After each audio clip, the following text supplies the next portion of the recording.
Of course, this is not the only way that we've seen a lot of plans coming together to help meet inequality and economic inequality. When we look at some of the plans in the next wave of stimulus here out of Washington, D.C., interesting to note, some plans from the more progressive wing of Democrats pushing to cancel student loan debt for the idea that it might help those most disadvantaged here in America get beyond that problem right now. But when you look into the data, it's worth showing how many Americans might actually not necessarily need the help on that front. And for more on breaking down the issue of canceling student loan debt, I want to bring on our next guest, Jason Delisle, American Enterprise Institute resident fellow, joins us on the show now. And Jason, I mean, when we look at this, you've been pretty outspoken about how it might be a blunt policy tool to just come in and cancel student loan debt across the board.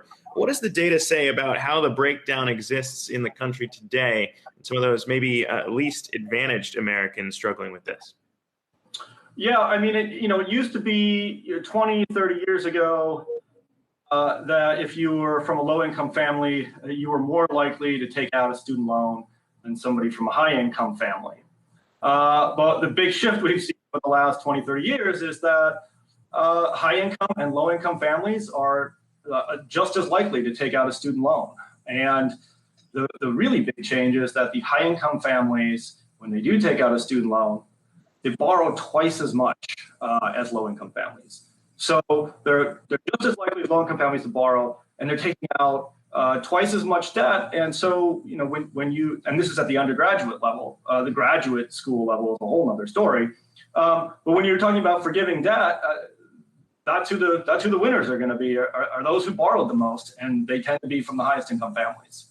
Yeah, and we've also seen, I guess, the actual wave of stimulus that did come through here was originally pausing student loan payments on federal loans. And that was one thing that won support from both parties here to kind of help stem the problem that was sparked by the coronavirus pandemic. But moving beyond that and canceling student debt would be a different thing that we'd have to discuss here. But interesting to note, kind of the weight of a college degree has not necessarily carried, I guess, from the promise of decades ago when people needed it as being one of those tools to get from the middle class, maybe beyond it. What have you seen in the data there? Because it's interesting to point out that, I guess, wage growth for college graduates has not necessarily delivered on the promises of maybe a generation prior.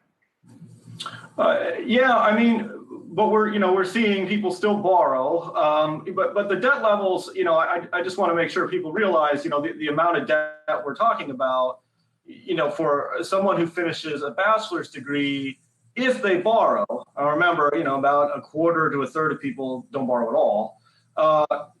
We're talking about $30,000 in debt. So we're talking about a monthly payment of a few $100s. So, if a monthly payment of a few $100s is what separates you between getting a college degree and not getting a college degree, the debt's probably still worth it to go get the college degree. Yeah, I guess that's the question too that is really here, right? When we think about whether or not it's worth it, obviously depends on your own circumstances and how much you want to be taking out.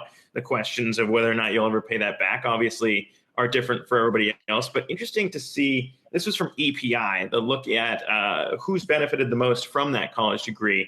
And as I noted, I mean, wages not necessarily playing out that it might be worth it across the board. But only Black workers with college degrees earned higher wages in 2018 than they did in 2000. At the same time, their wage growth in that time was slower overall than what was seen for white workers with college degrees. So I guess the takeaway here for me would be, it's not necessarily indicative that it's going to close the income gaps that we've seen, but it would be at least, I guess, maybe a catalyst there for some people who are lagging behind. And that is still one of the questions in kind of addressing, is college worth it? Where would you come out on that debate here when we're thinking about whether or not it is actually worth it? Well, I mean, generally it's worth it. I think one of the issues we have with the student loan program is, it's open-ended, so anybody can get a loan. And if you drop out, if you don't get the degree, which is the case for a lot of people, and you still have the loan, I mean, that's where we see the problems. So I think generally borrowing to get the degree works out. The problem is the people who borrow and then don't finish.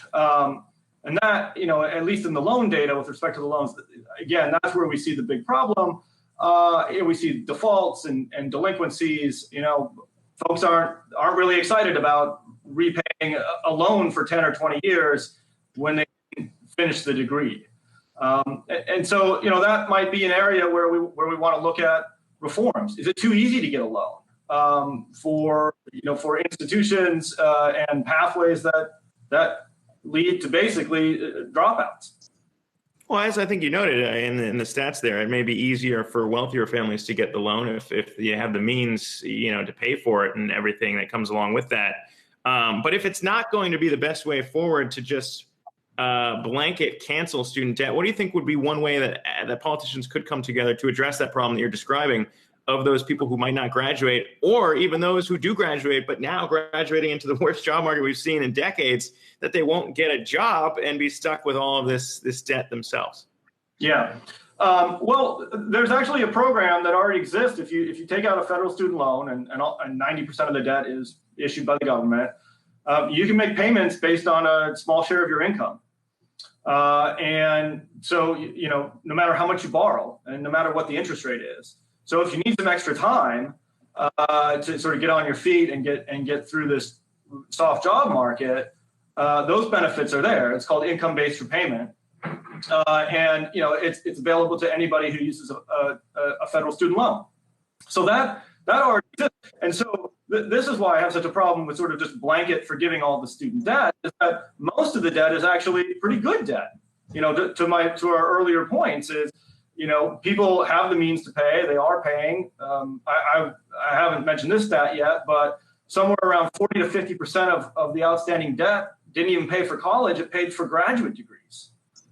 So, if you're doing a blanket loan forgiveness, you're going to be forgiving loans for people who are some of the most sort of educationally elite in this country. They're going to get huge checks from a loan forgiveness benefit.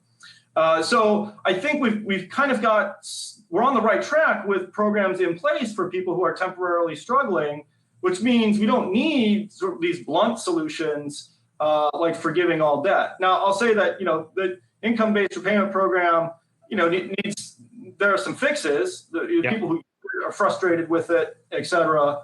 But I think that's the track to go on rather than a blanket forgiveness. And, the other thing is, I always say with these plans for mass student loan forgiveness, what do you do the day after? You stop making new loans? All the proposals I've seen, they say, no, we'll keep making new loans, which doesn't make any sense. Well, I mean, there are a lot of frustrations around this space, especially now when we talk about the aftermath of the cheating scandal and what it has brought to light in terms of maybe advantages there for the wealthier students that you're discussing. But interesting points brought up. Of course, Jason Delisle, American Enterprise Institute resident fellow. Appreciate you taking the time. Thanks for having me.